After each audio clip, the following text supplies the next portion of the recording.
Once upon a time, there were two travelers. Both of them set out with the intention of traveling and trading. One of them was a very selfish, miserable man who relied only on himself. The other was a pure-hearted and fortunate man who trusted in his Lord. And the two travelers approached a magnificent city with towering walls. After passing through wide stone gates and stepping into narrow streets, they walked side by side for a while. Then their paths diverged, each walking in a different direction. So they turned out to be two separate travelers going to different destinations in the same city. As the unfortunate traveler progressed, a gloomy landscape opened before his eyes. With each step, he felt the darkness getting a little darker, because the sight he saw was terrifying. In every street, orphans were crying, and the helpless were groaning. Men with oppressive faces loomed over the poor like a nightmare. It looked as if the whole country was in mourning. There were unclaimed corpses, weeping women, and desperate people waiting for death. That man saw sadness everywhere, a grave in every corner. His conscience could not bear it. His soul rebelled. The sky stretched like a pitch-black shroud. Even the sun had faded. He found his only solace in drunkenness. He thought he would forget as he drank. But no way.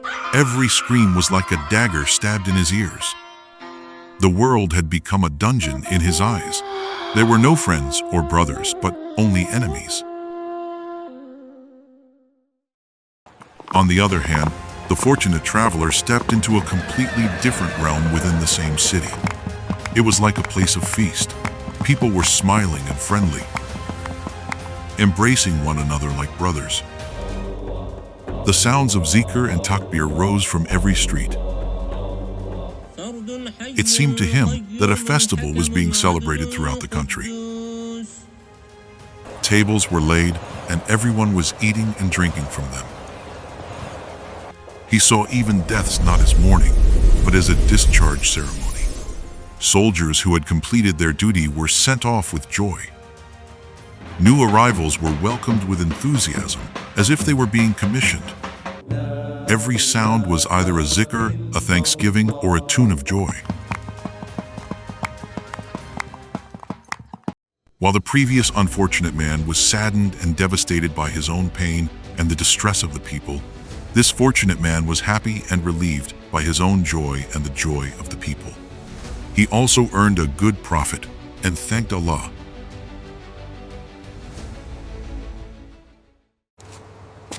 One day their paths crossed.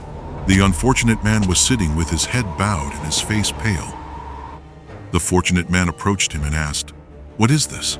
Why are you so sad?"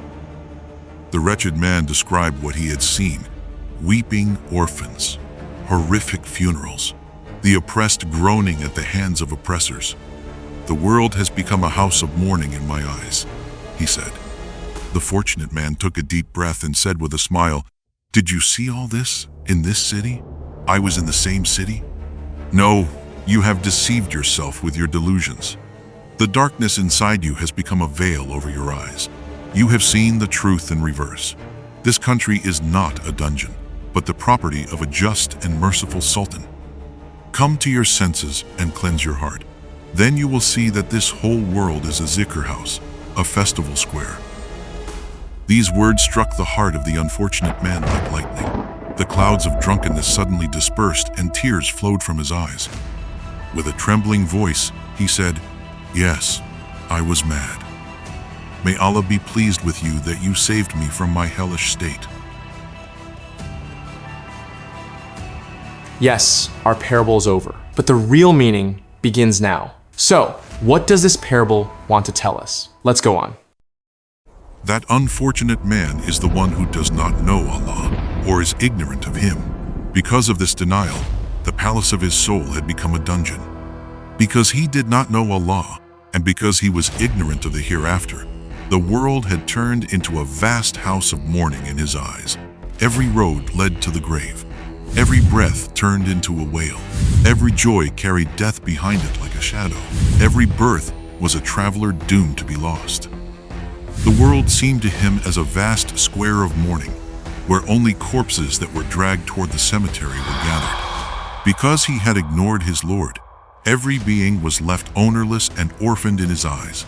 The howl of the wind sounded like a wail, the song of the birds like a lament, and the patter of the rain like a sorrowful sob.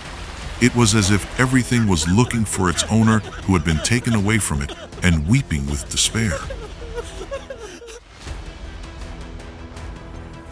Since he thought death was nothingness, all humans and animals had turned into helpless victims writhing in the clutches of death in his eyes. Life, in his eyes, was a slaughterhouse, and living beings were miserable creatures waiting to be slaughtered one by one. Even the great mountains were now petrified corpses.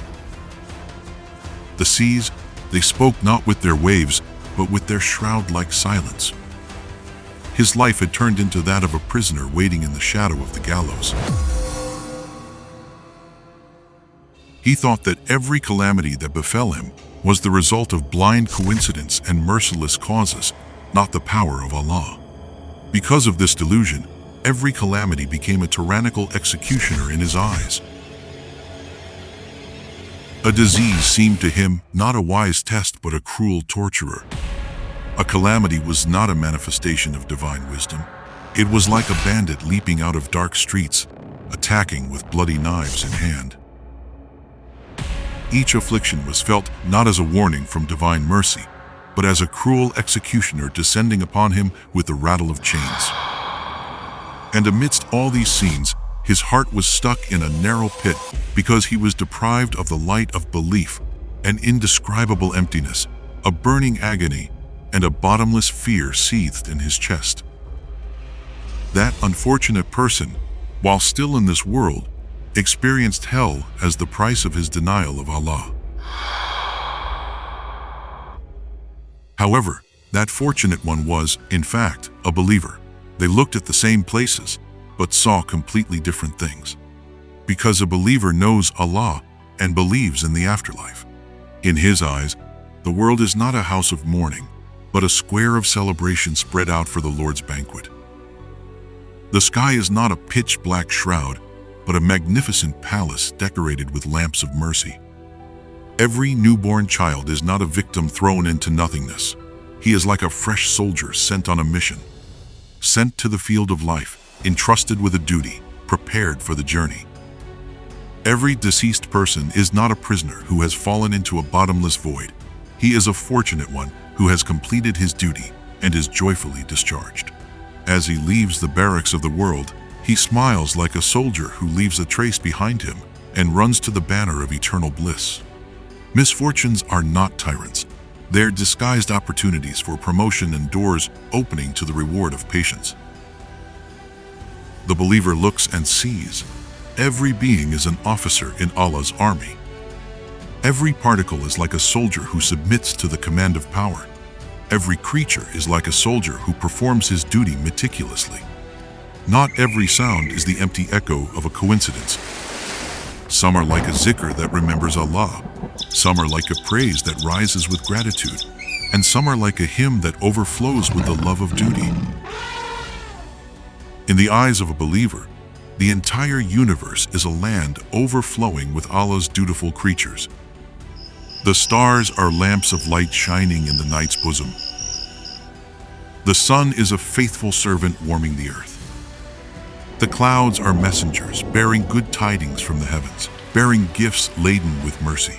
And the world is not a dungeon, but a magnificent divine palace functioning with mercy. Those are two people looking at the same place but seeing different things. Belief becomes glasses for the eyes, showing everything clearly. Unbelief becomes a veil, covering the truth. Belief carries a spiritual seed of paradise in the heart. Unbelief harbors a hidden seed of hell in the heart. Therefore, happiness, security, and peace are found only in Islam, only in belief. The world viewed with faith is illuminated, while the world viewed with unbelief is plunged into darkness. With belief, the universe becomes a book. Its letters radiate light. With unbelief, The same universe is nothing but a scribbled piece of paper. Therefore, we must always praise Allah with our tongues and hearts for the blessing of belief and Islam.